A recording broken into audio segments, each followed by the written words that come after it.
एक दिन गौतम बुद्ध अपने शिष्य के साथ एकदम शांत बैठे हुए थे। उन्हें इस प्रकार बैठे देख उनके शिष्य को चिंता हुई कि कहीं बुद्ध बीमार तो नहीं हो गए।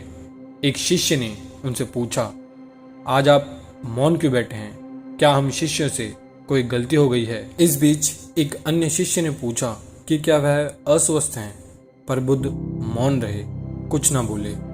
तभी कुछ दूर खड़ा व्यक्ति जोर से चिल्लाया, आज मुझे सभा में बैठने की अनुमति क्यों नहीं दी गई? बुद्ध आंखें बंद करके ध्यान मग्न हो गए।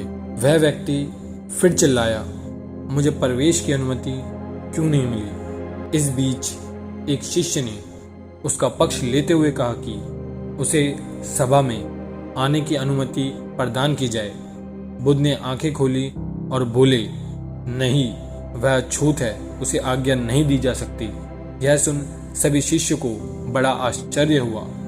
बुद्ध ने उनके मन का भाव समझ गए और बोले, हाँ, वह अछूत है। इस पर कई शिष्य बोले, हमारे धर्म में तो जात पात का कोई भेद ही नहीं है, फिर वह अछूत कैसे हो गया? तब बुद्ध ने समझाया, आज वह क्रोधित होकर आया है।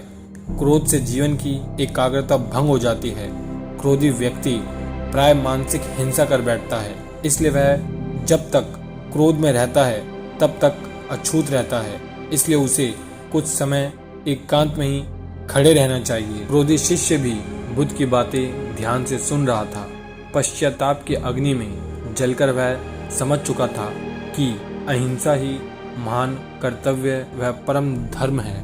वह बुद्ध के चरणों में गिर पड़ा और कभी क्रोध न करने की शपथ ली। इस कहानी का आशय यह है कि क्रोध के कारण व्यक्ति अनर्थ कर बैठता है और बाद में उसे पश्चाताप होता है। इसलिए हमें क्रोध नहीं करना चाहिए।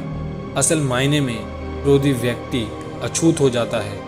क्रोध के समय व्यक्ति को अकेला ही छोड़ देना चाहिए। क्रोध करने से तन, मन, धन तीनों की हानि होती है। क्रोध से ज्यादा हानिकारक कोई और वस्तु नहीं होती है। बुद्ध ने कहा भी है, क्रोध को पाले रखना गर्म कोयले को किसी और पर फेंकने की नियत से पकड़े रहने के समान है। इसमें आप ही जलते हैं,